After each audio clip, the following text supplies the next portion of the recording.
Uh, Welcome to Ag Talk Tuesday this morning, everybody. It's great to see such a good turnout. We're excited to have Dr. Adjesiwor, our extension specialist and lead scientist down in Kimberly, talk to us about an exciting new regional initiative this morning. But as is the way of Ag Talk Tuesday, we'll spend a few minutes going around the state and getting some key crop updates on progress or interesting situations that folks may be running into.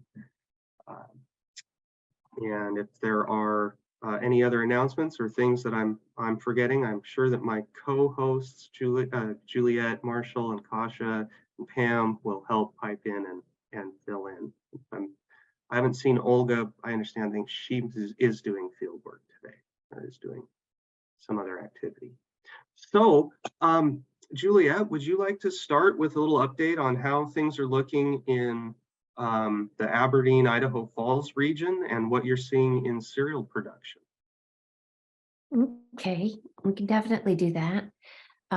For cereals production, most of the people who have needed to seed into winter wheat, spring wheat into winter wheat due to either snow mold conditions or winter kill have done so. And that's good, pretty good news. One of the things you do worry about is when you sow spring wheat into winter wheat, you really don't want to just do a complete seed through, because the spring wheat actually ends up competing pretty strongly with the winter wheat and becoming kind of a weed. So only in those spots that need it, we recommend that you overseed the spring wheat into the bare spots. But in general, the winter wheat's jumping pretty quickly. I noticed down in the Aberdeen area, it's still taking a little while to get going. Kind of disappointed at the field conditions that we have down at Aberdeen overall.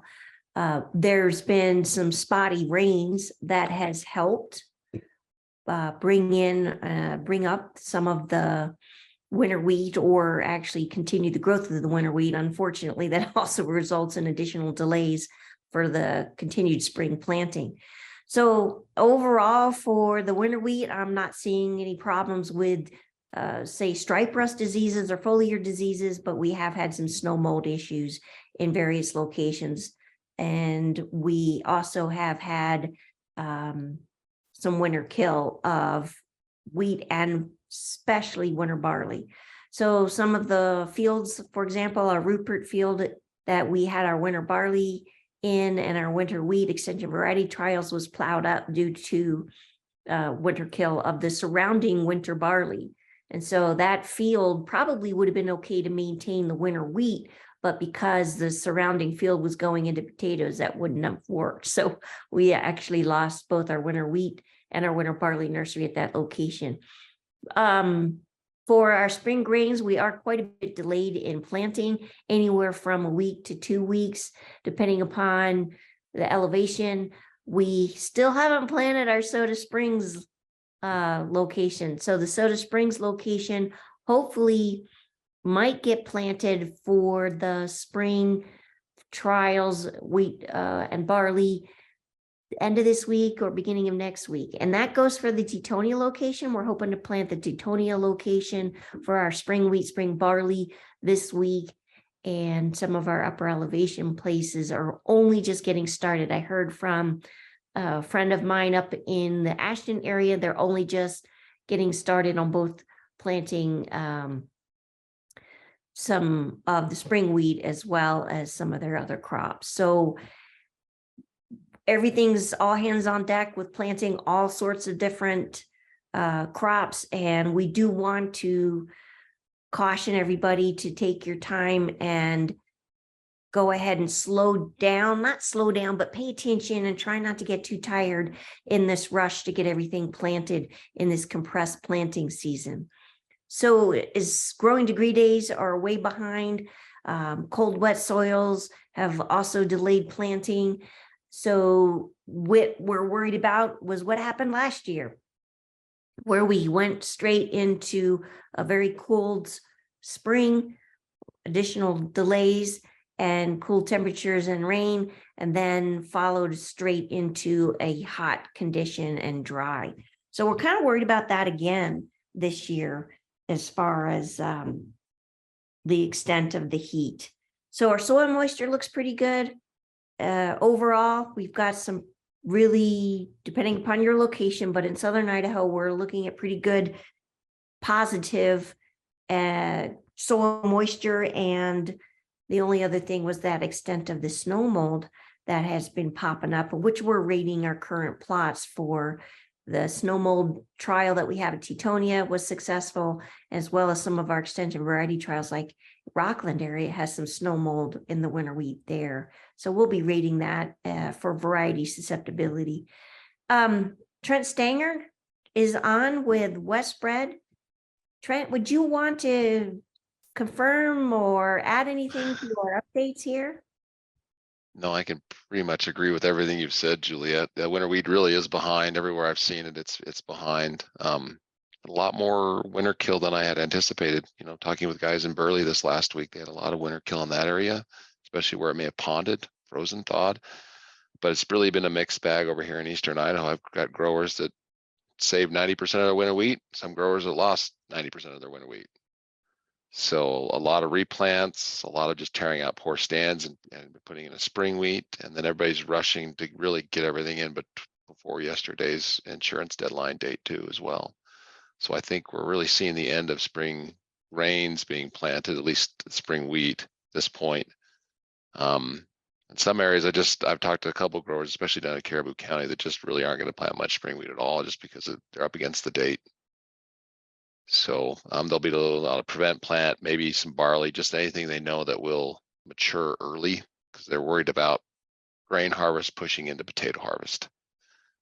And granted, I think they can get everything in the spring, but I know everyone I've talked to has every tractor in the field, just trying to get as much done as they can in the spring. So, but yeah, we'll see. Things have warmed up, dried out really quickly. We'll see how that spring wheat crop comes out. As late as it is, I'm concerned about tillering. So a lot of guys have recommended to up their seeding rates a little bit.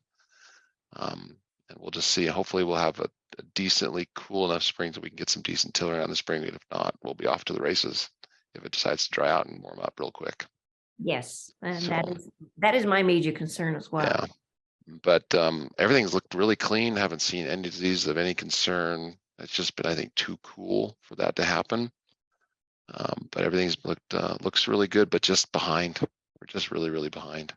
Right. So we'll see what kind of weather we get the next month or so to see if we might catch up. Brittany Marchant, Brittany with the Idaho Wheat Commission. Brittany, do you have any additional updates for the small grains or the wheat? I really don't have anything to add beyond what you and Trenton said, Juliet. Just that my growers are concerned about how quickly we went from very cold to very warm. So yeah, that's it.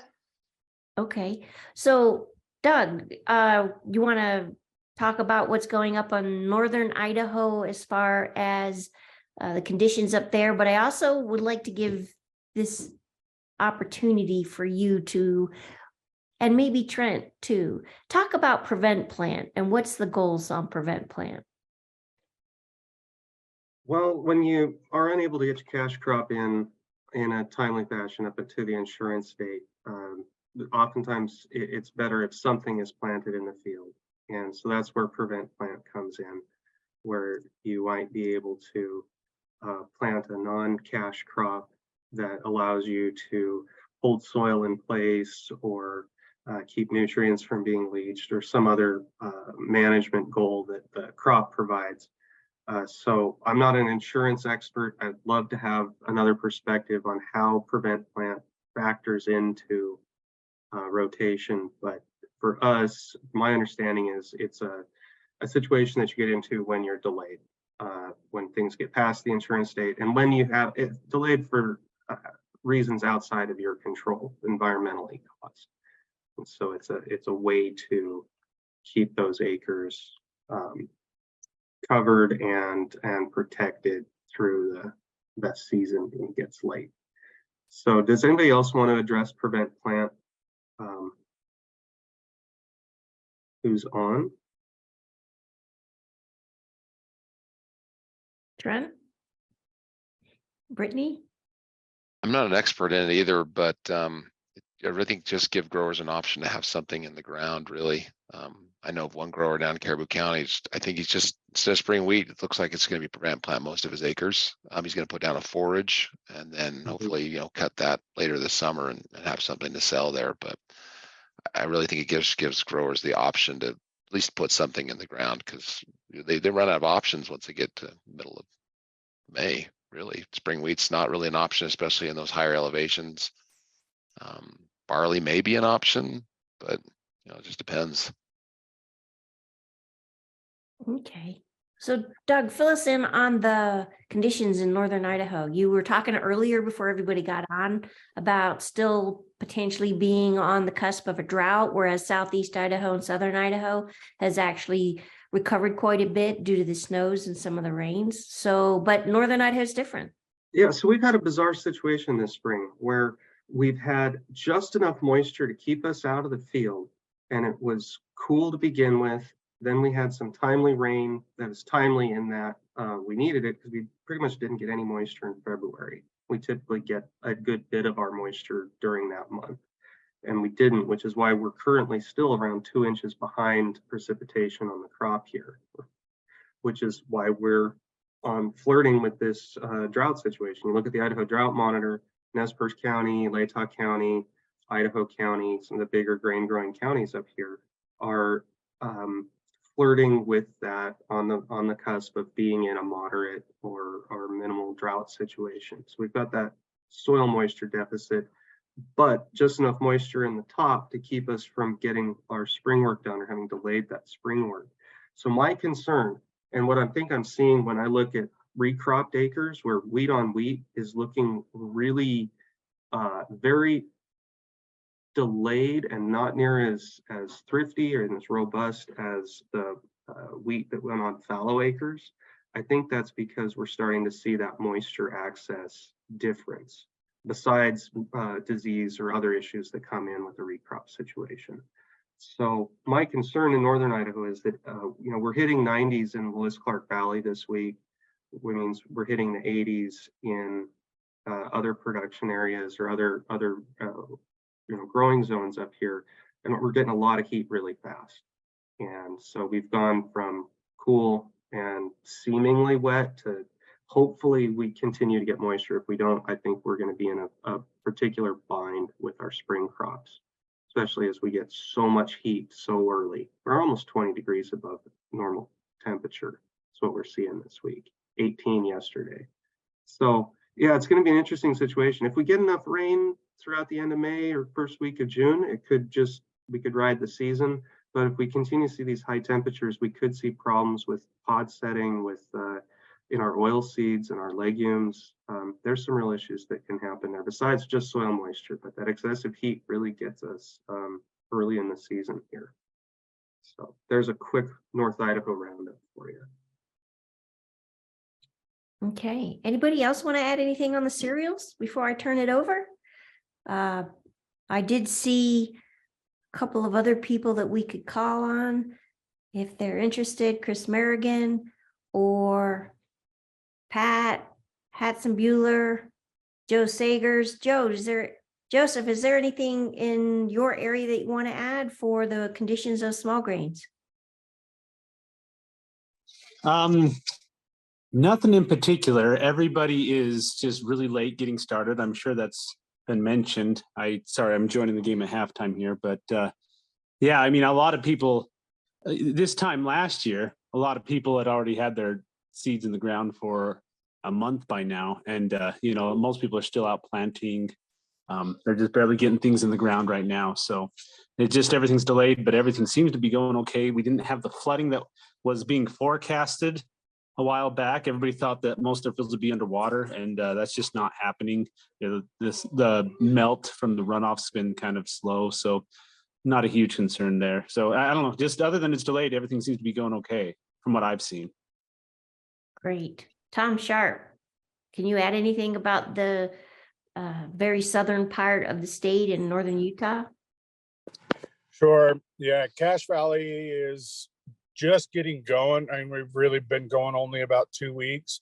As has been said, every tractor is turning wheels in the field. There's still a fair amount of spring barley going in the ground alongside of corn. The flooding right now is kind of relegated to the river bottoms. We had some early widespread flooding when the big snow melt was coming off here about a month ago. We've lost a lot of stands of alfalfa, and so there's a big push for trying to figure out what they're going to be able to plant. And most of that is getting pushed to forage crops, three-way or oats or something like that. Some of those fields are still too wet to even still get in.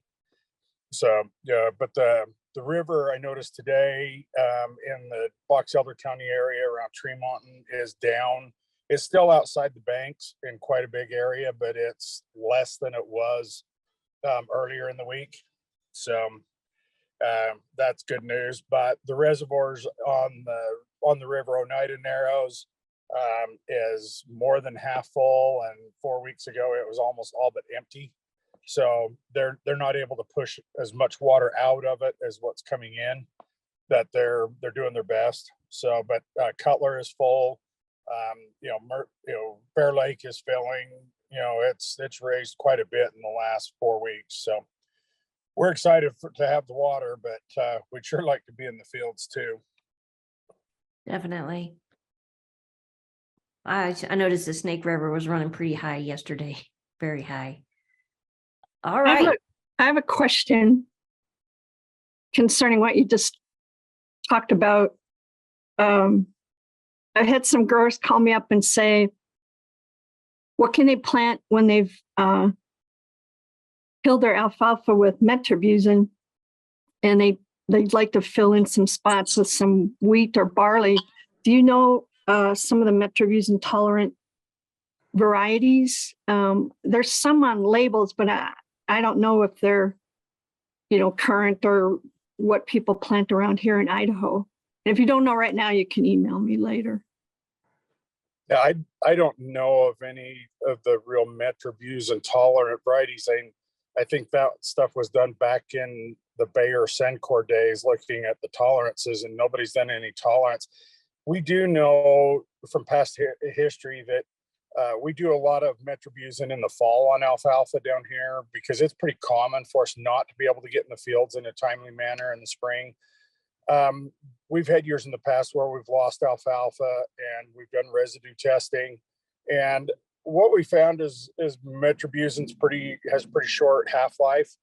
And we've planted, three-way and corn in the spring following a fall metribuzin application that, just to try to get something to grow. And for the most part, it's been pretty successful. Diuron, however, if we tank mix with some diuron, our residue testing, we can usually find at least 50% of the metribuzin that was applied in the fall.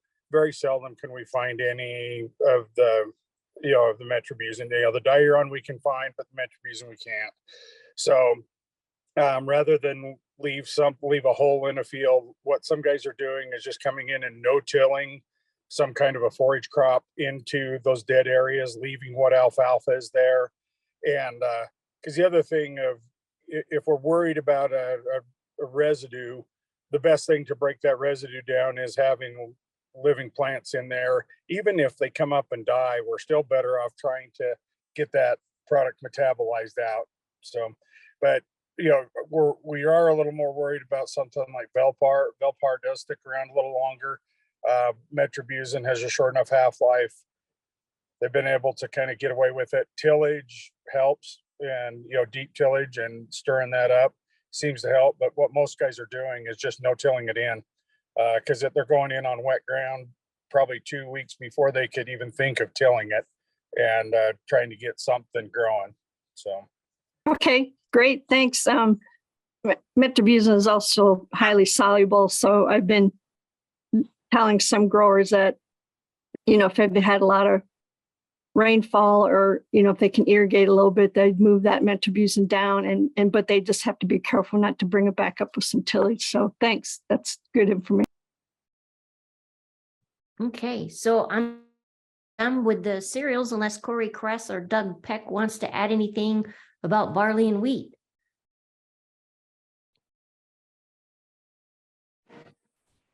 I just I'm doing- barely got on, so I don't know. I don't know where we've been going here, so I just was barely able to access, so. Corey? I'm kind of the same way. I'm running a sprayer and about to load a sprayer. I just kind of wanted to comment real quick.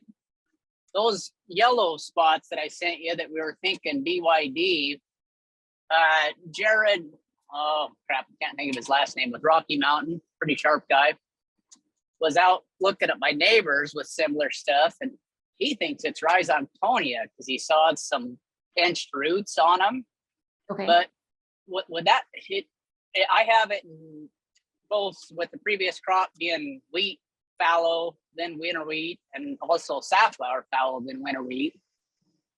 So crop rotation doesn't seem to matter, and neighbors got different rotations, but it's only like 3 or 4 plants down a foot a row or 2 rows, and an area, I don't know, the size of a beach ball type thing. It's weird. I've never seen anything quite like it. Based on the pictures that you sent me, the foliar symptoms, as well as the fact that the plants were so dwarfed, and the overall pattern in the field was more typical of an insect flight pattern where the aphids drop here and there. And because you had planted it so early, I was pretty confident that the ones that you sent me were barley yellow dwarf and not Rhizoctonia. Regardless, if you really want to know, we can bring in the plant samples and have them tested for barley yellow dwarf virus, or take a look at the roots and look to determine if there's additional Rhizoctonia. Either way, we can take a look at the plants if you really want to go down that path. And definitely, you said you planted early August, and the way that the symptoms was definitely, in my mind, barley yellow dwarf. Yeah, it was late August, but still, no, I kind of tend to agree with you. It's random, doesn't fit any certain soil type, and yeah, I might make some plants if I get a minute. But anyway, so thanks, appreciate that. Doug, I'll pass it back to you. All right, well, let's take a look at some situation with our root crops. Does anybody want to talk about potatoes and where we're at there? Kasha, would you like to start? I'll get started, and I'm hoping that others on the call can fill in. I've reached out to my different contacts in different parts of the area here in Southeast Idaho and haven't heard back from most of them. So I'm guessing they're up to their eyeballs planting. I know that in Teutonia, a lot of things haven't been planted yet because it's been so wet. Potatoes haven't, as far as I know, started. Driving down to Aberdeen, there were some fields planted. There are still a lot of fields being worked. I don't know what was happening with those fields, if they were like working up an unsatisfying grain crop or if something else was going on. So we're making progress. It seems like people are all hands on deck trying to get things in, at least from my perspective, going 50 miles an hour down the highway. And at Aberdeen, we got rained out. So, I mean, that's good and bad news, right? So anyway, that's the status of potatoes. One thing I did want to mention is Juliet mentioned on May 2nd, the amount of snow mold that was being seen in some areas with small grains. That indicates that the soil hadn't been frozen before we got snow. That same type of situation increases your risk for volunteer potatoes. We had great insulation in East Idaho. The volunteer potato map just finally got updated. And if you want to see what the risk is for volunteer potatoes where you are, you can access the map, and I'll put the link here in the chat on cropalerts.org. You can find a model that looks assesses risk of volunteer potato survival on that website. The reason we're concerned about volunteer potatoes is because of the risk of late blight. I know that we did detect some spores. We made some detections of spores in some parts of the state last year. We never did see symptoms. It just makes me wonder if there's a reservoir in those areas. Basically, just keep your eyes open. Pam can probably talk more about how to manage or control volunteer potatoes if you have them. And I think that's all I wanted to say. Any questions on disease issues or anything like that for potatoes? And then we can maybe ask around and see if people who are on the call can add their observations from different parts of the state. Thanks. Thank you, Kasha. Does anybody have a question for Kasha, or do we have any potato producers or folks working in the industry that could add to Kasha's comments?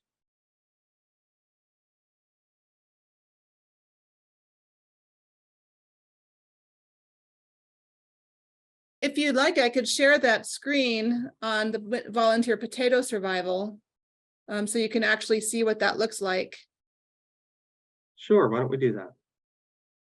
Does anybody have any information on the extent of potatoes that are currently planted and what the range is as far as starting to emerge, maybe down towards the Rupert and Kimberly area? Or is that too early still? I've just heard from my people around the state that it's up and down, up and down, literally all over the place.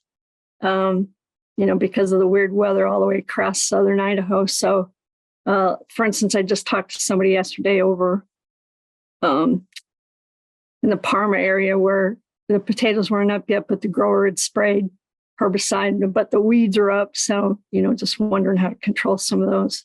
Other people might have different, information on that, but some are fully emerged and some are not emerged, and it's just all over the place. This is Mitch with Bayer. I would second what Pam was just talking about. It seems to be all over. And I'm in Boise, and I have a number of collaborators in Western Idaho here that have planted the potatoes, and about 50% are emerged and 50% are not. And as something I've been noticing, at least in Western Idaho this year, is glyphosate-resistant kochia is causing a lot of issues, not only coming up in a number of vegetable seed crops in the Western Idaho area, but also in just a bunch of different fields, regardless of crop. So that's been an interesting perspective this year that, producers were spraying anywhere from 30 to 35 fluid ounces of Power Max and not controlling kochia out near the Ontario and Boise and Parma area. So that's been a weird thing that I've noticed in not only in the potato world, but every crop in the West right here.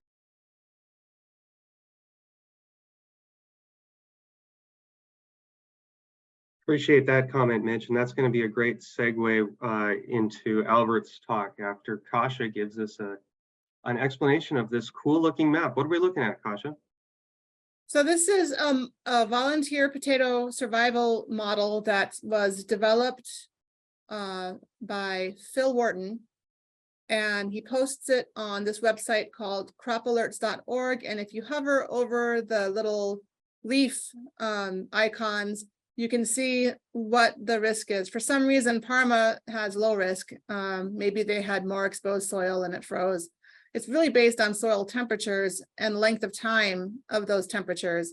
So you just hover over a spot and you can see what the risk level is. Anything in red, of course, is high risk. You can see there's red pop out bubbles, whatever you want to call these, all across southern Idaho. For some reason, Osgood has a medium risk level. Maybe they had less snow cover. Anyway, that's where you can go and you can monitor that from one year to the next if you're interested. And I'll stop sharing right now.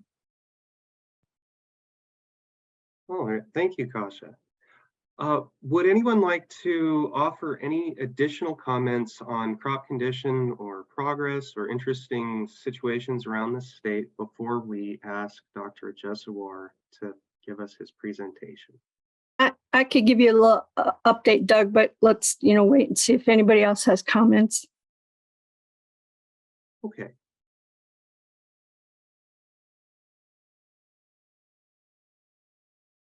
I think we'll have to provoke comments if we want to this morning. Can't like stab them physically. As far as herbicides go, we've had some really weird, intense rainfall, low rainfall showers that are just intense and short. And we've had those in the past. And if herbicides are already applied, if they're real soluble, like metribuzin or matrix, those showers can just drive them right down, and you might lose weed control. So, and I know that's been variable around the state, like it's happened at the research station, and then 5 miles away where I live, nothing. Or my front yard is raining and my backyard is not. So, so just be aware of that kind of thing after you put on herbicides. You know, keep track of that, and you can track, you know, how your weed control is going once the weeds emerge. As far as volunteer potato control, I'll just mention right now that you want to make sure you have enough vegetation to spray the volunteers coming up, but you want to get in there before those plants can actually start initiating their own tubers, because then you'll have volunteers next year or the year after that. I'm curious as to if there are a lot of cull piles around the state. I really haven't seen any over here, but I haven't been driving around that much. So we're always wanting to help people control potato sprouting and those cull piles. So other than the intense rainfall and emergence and, you know, weed emergence versus potato emergence, I'm interested in cull piles. So if anybody has that, you can text me afterwards or make a comment now.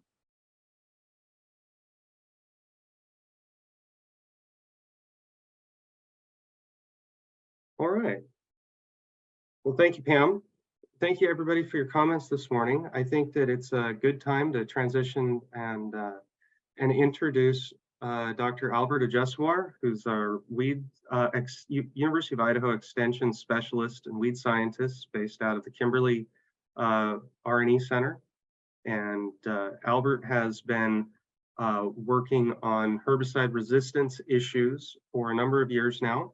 And more recently, he and I and Joan Campbell, weed scientist in Northern Idaho, have been part of a collaboration to bring some dollars out of DC and focus them on regionally on herbicide resistance, because we're recognizing that whether it's producers in Northern Idaho with herbicide resistance in their Italian ryegrass and their downy brome, or producers in Southern Idaho with kochia and wild oats.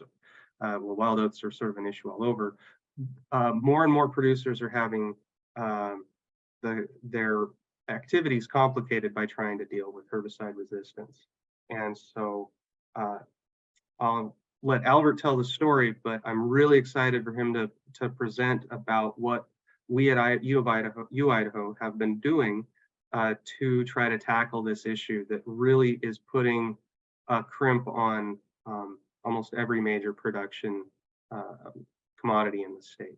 So with that introduction, Albert, you can go ahead and share screen whenever you would like and take it from there. All right.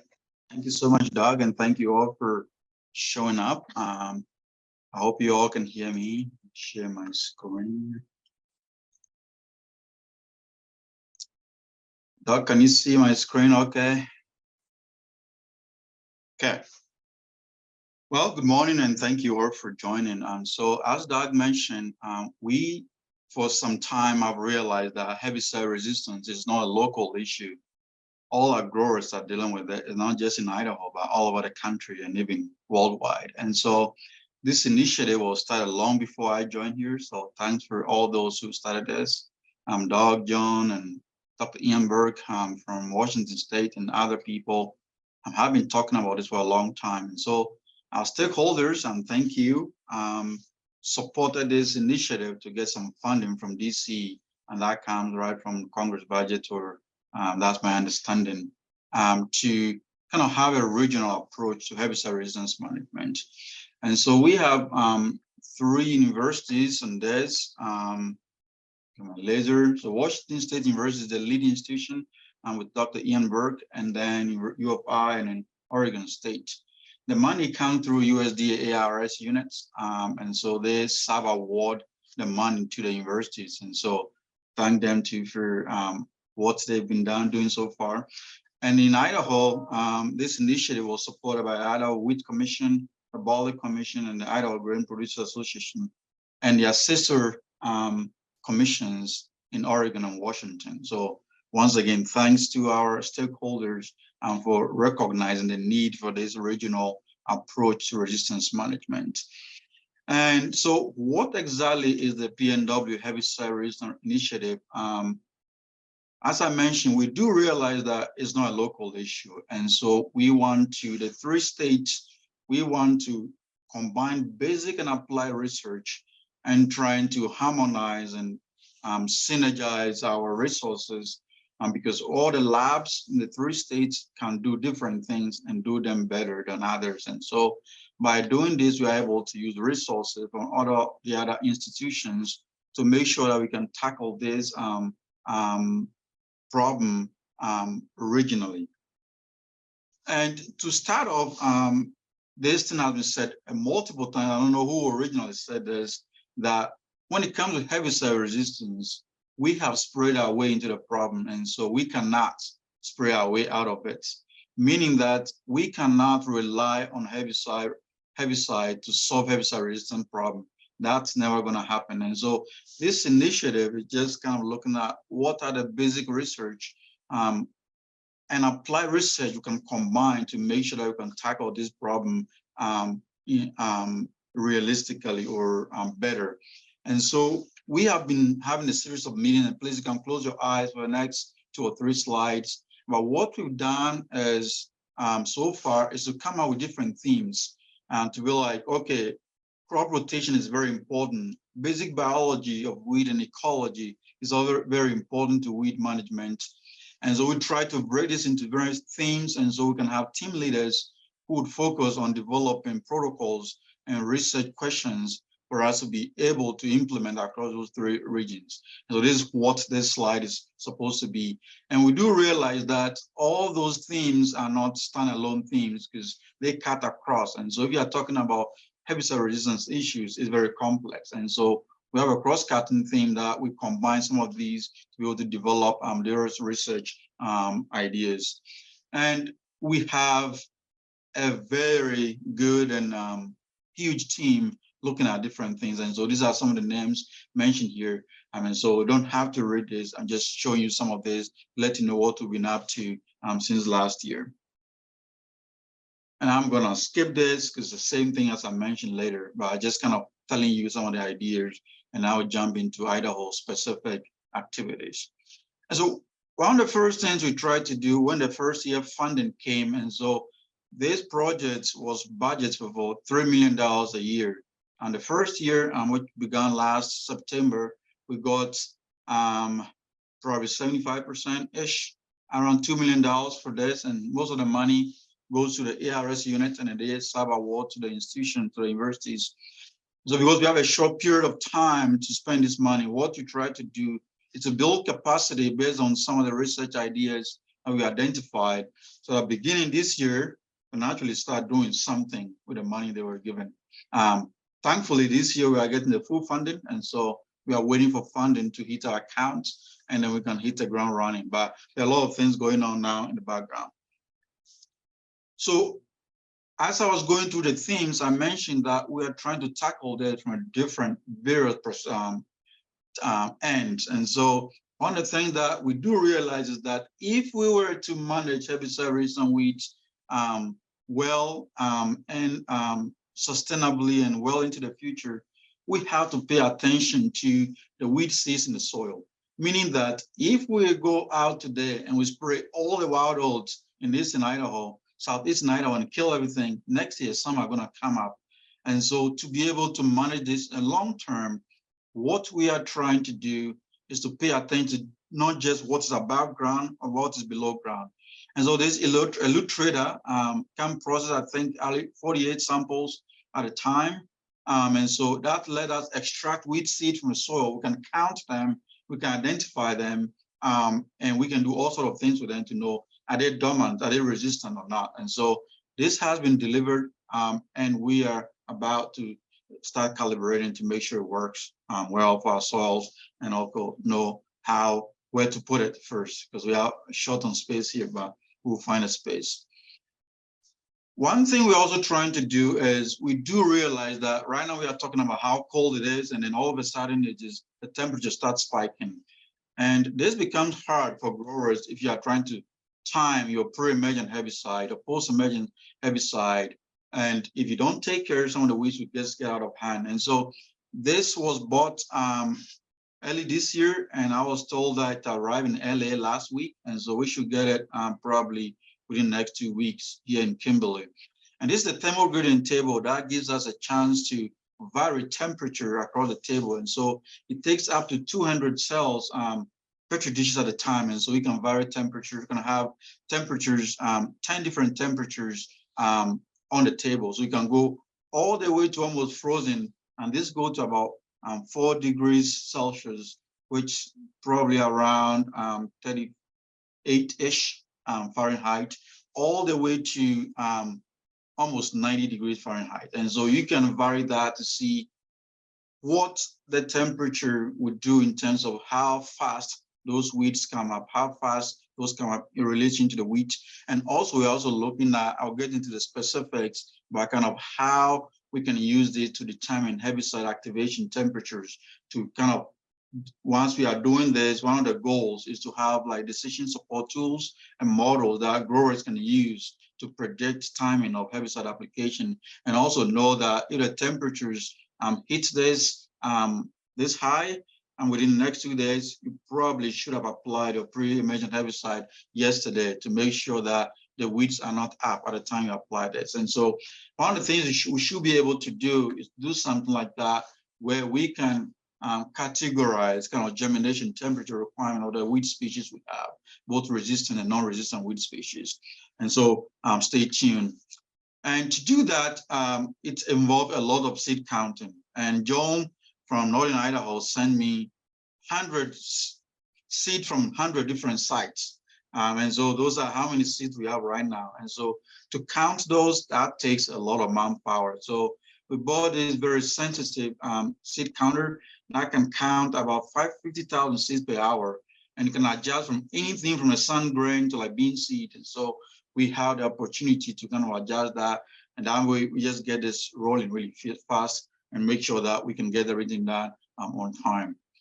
And you all probably have heard about this technology that people in the Midwest are trying to use, blue light, to kill weed seed. And basically what they do is they use the combined high temperature and heat and the light spectrum, integrating the combine. As the chaff is coming out of the back of the combine, they are exposed to those two things, and they are able to reduce germination or viability of weed seed drastically. And so John has just purchased one of these.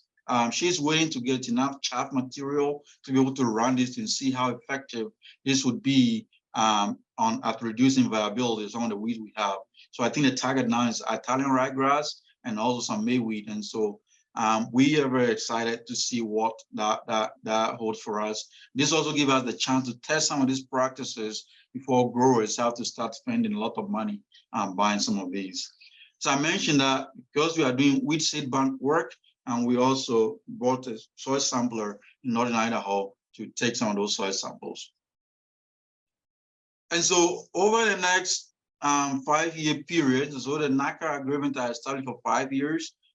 This year we are doing herbicide resistance surveys, and I will show in the next slide what kind of work that Doug has done already, which is pretty impressive so far to see what we can do within this short period of time.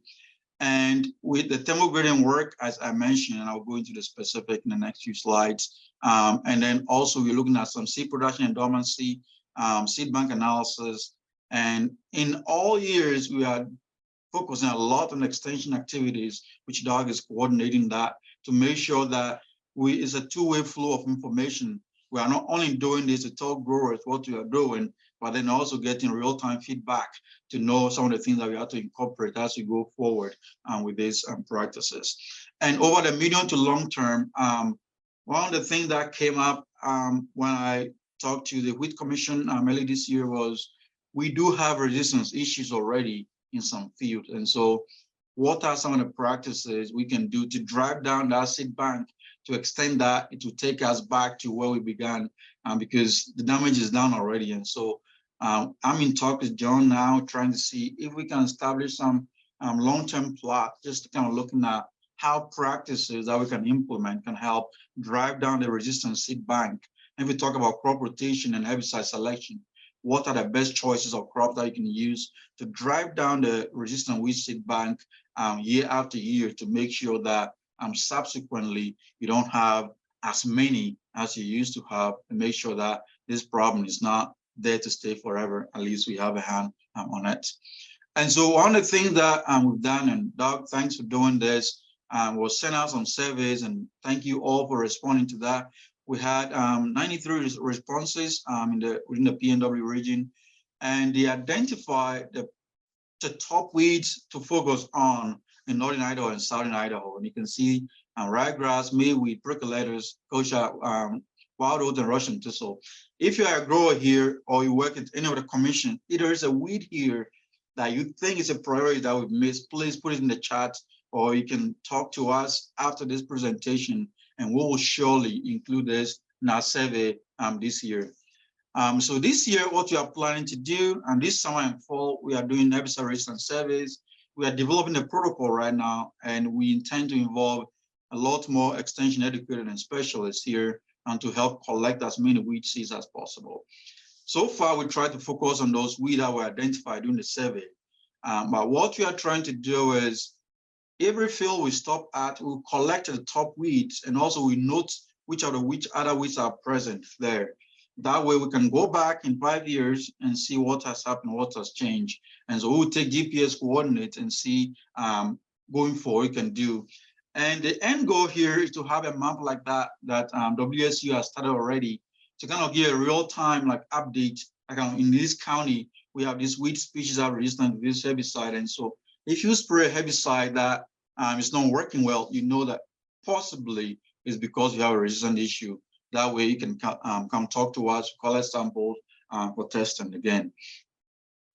We have a lot of lab and field work planned this year. And as I mentioned, we are doing a thermal grading work here. And we received the Italian ryegrass from northern Idaho already. We are getting cheatgrass from the 3 regions. And we are collecting wild oat, common landscape, kochia this summer. And we are getting Russian thistle from Oregon. And what we are trying to do is establish that, come out with a thermal hydrothermal model, which means that a combination of moisture and temperature requirement for germination. And we are going to compare that to the commonly grown variety of wheat in each region to see, okay, if you plant your wheat today and you hit this temperature and moisture, how long before your weeds start coming up? We know that we try to emphasize for growers to apply pre-emergent herbicides.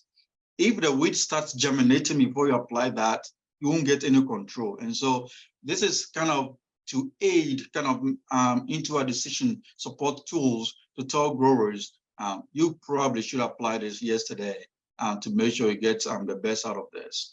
And also, we have a report where people apply, like Adjesiwor doesn't control ryegrass so well.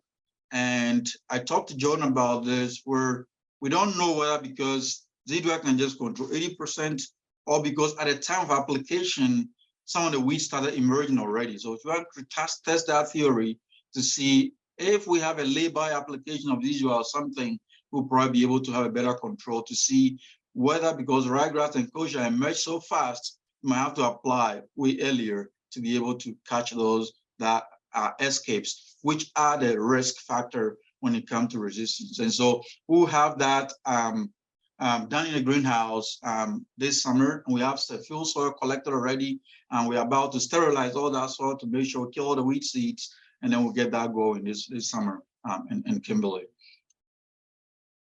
And also, we trying to do how the blue light, as I mentioned, like John would do, how the blue light affects seed viability. And the focus now is going to be ryegrass and mayweed. But we intend to send Jones some other seeds that they don't have in Northern Idaho, Kosher and Waldo to also test and to that testing. So please stay tuned. A lot of exciting things on the horizon, and Doug will make sure that you get that message, because we are trying to have a website established so we can get most of this posted, and we'll keep all the commissions informed too. And also, in addition to that, activation, temperature, moisture, we are trying to have a few research now. We're all talking about the drought and all that. So we're trying to look at, if you apply a soil applied herbicide, what is the minimum amount of moisture you need to activate that? And is that enough for the weed to also come up? Some work has been done in Kosher where they saw that for Kosher, they require less water to come out than what is needed to activate a herbicide, which means that your herbicide is not working, those guys can still come up. And so that we know that during the drought years, we can tell growers that at this moisture, you probably will be wasting money trying to apply a pre-emergent herbicide. You should focus on post-emergent herbicide. And so we just buying the sensors to do that. And I sent an email to Juliet yesterday, try and get some funds ahead of time, because we haven't had this year's money yet to get those sensors installed.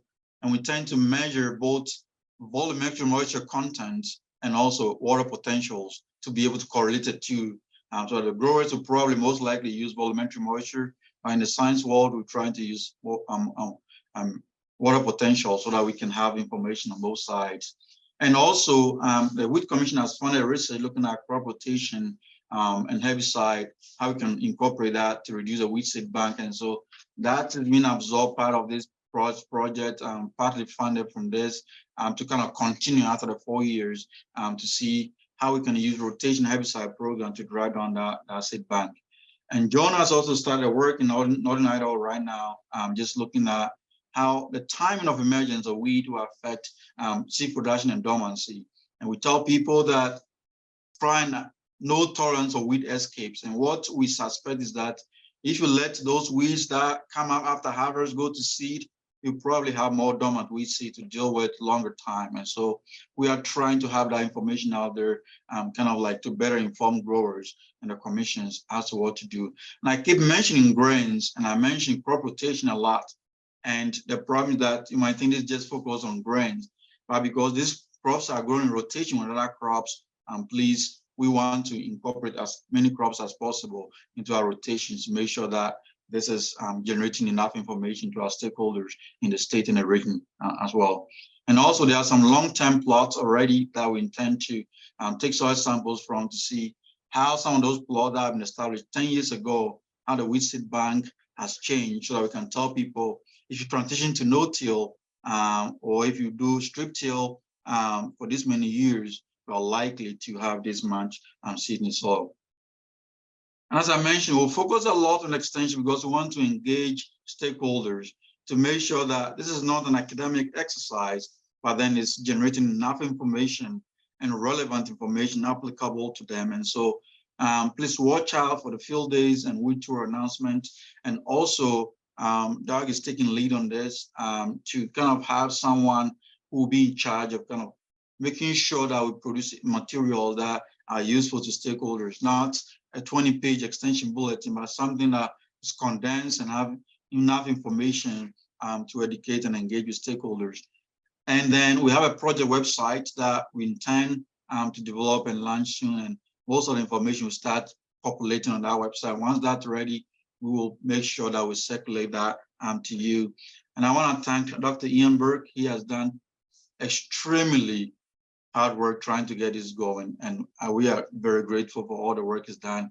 And I want to take this time to thank the commissioners and with Commissioner Bali and Idaho Grain Producers Association also for making sure that this sees the light of day, and we really appreciate your support and efforts. And with that, please, I'm open to questions you might have or comments, and I'm going to stop sharing. If I need to go to any specific slide, I can do that. But thanks for listening to me rant for 30 minutes. Thank you so much, Albert. There's a lot going on, and this is just the Idaho leg. There's as much activity happening in Washington State and Oregon State as a result of this. So if you think iteratively as years go by, we should be producing a lot of information we don't currently have in the Pacific Northwest regarding weed management in general and herbicide resistant management specifically. So I'm really excited about this, obviously. Does anybody have questions for Albert? Well, we've got him here. Anything pop up that was interesting to you? Blue light treatment is something that is fairly new. Folks may not be familiar with that. There might be some other questions, but I'll quit talking and allow feedback. I guess this is Mitch again. I guess I don't have a direct question for you, Albert, but a couple of things I'd like to call out. I think your presentation was awesome. I really appreciate you talking about everything you did. Just a couple of quick comments. I'm really glad that you're going to involve these rotational crops. I think at least working with Bayer, working with glyphosate as much as I do, oftentimes the problem starts before the current crop we're in, right? And so I'm really glad to see that you're engaged with the rotational crops too.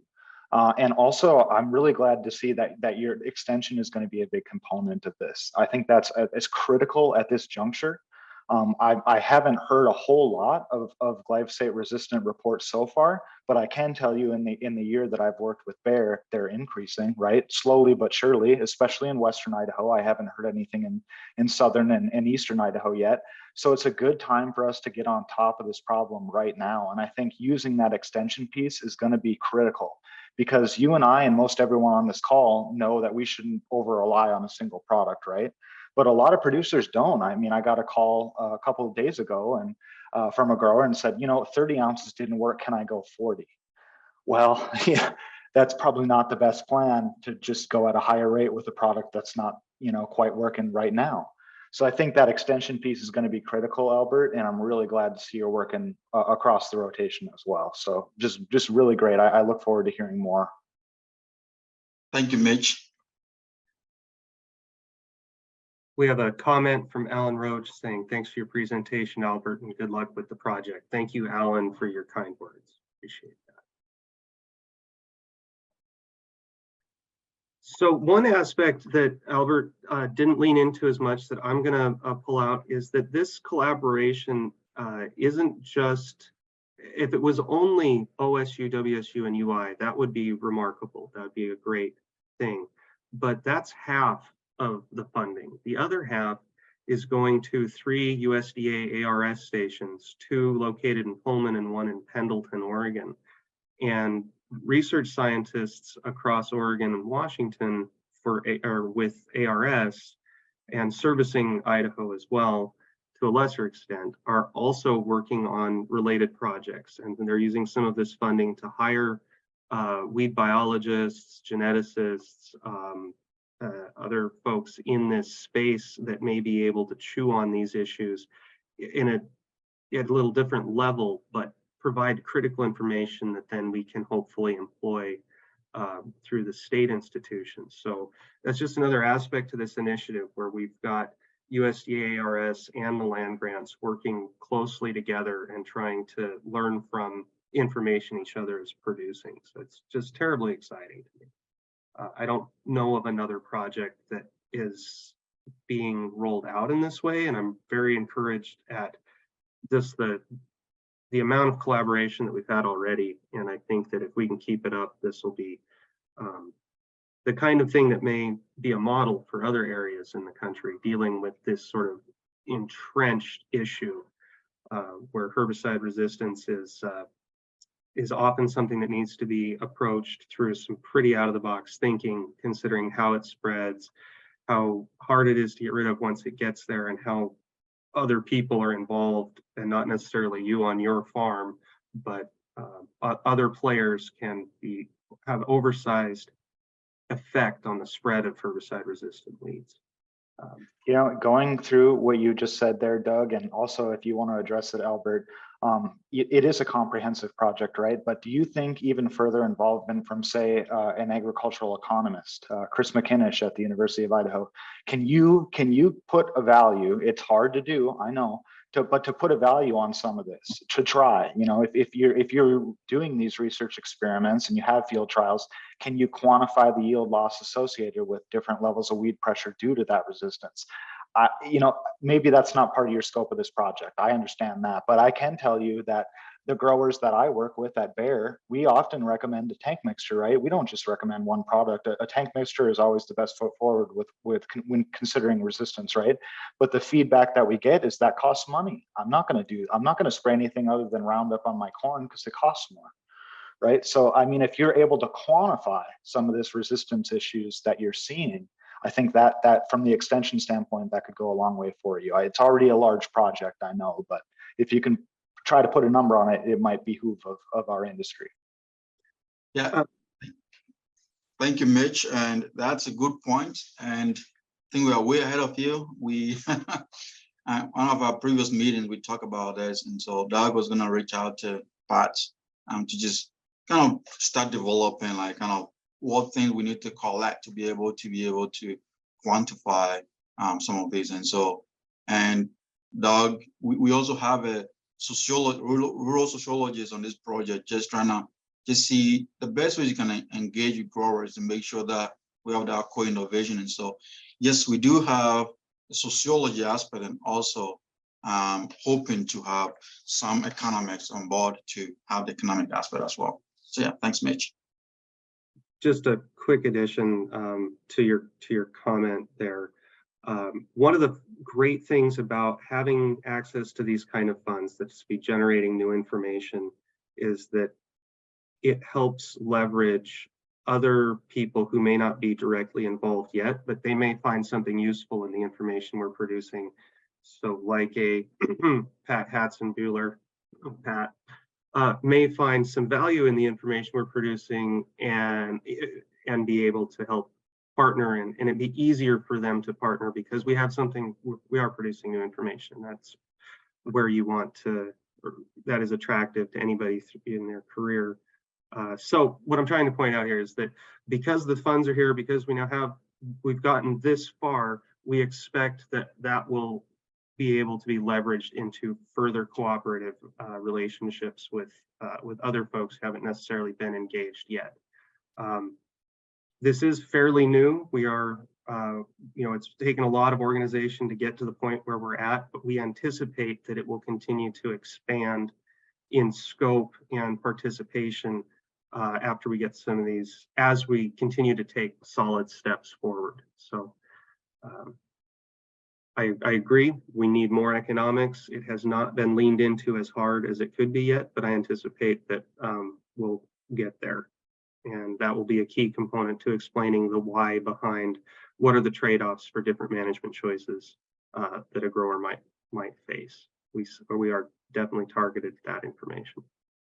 So long-winded, but thank you for hearing me out. We have another comment from Pam, emphasizing tank mixtures, overlapping sites of action, different site of action controlling the same weed.